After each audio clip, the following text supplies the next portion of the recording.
Hola, hola, ¿cómo están? Qué gusto saludarles. Ahorita andamos por el Ángel, como dijéramos en Tzotzil, Li Oyonta Ángel de la Independencia, la Villeta Le Monta Ciudad de México, o otra forma de decir estoy en Ciudad de México es Ta Ciudad de México.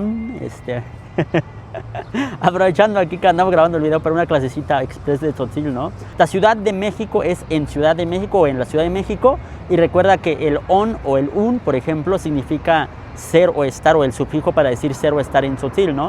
Para decir, ay, ya fui a visitar, no sé, bueno, hace rato ya fui a visitar el museo del Templo Mayor ahí en el Zócalo, por el Zócalo.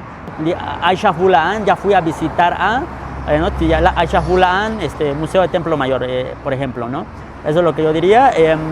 Otro, bueno, pues, Mal Shakakalhutuklita Li Oyone, y bueno, pues, bueno, pues ahorita ya es algo tarde, buena hora, creo, miren, mucha gente tomándose fotos y videos acá con el Ángel, pero bueno, saludos.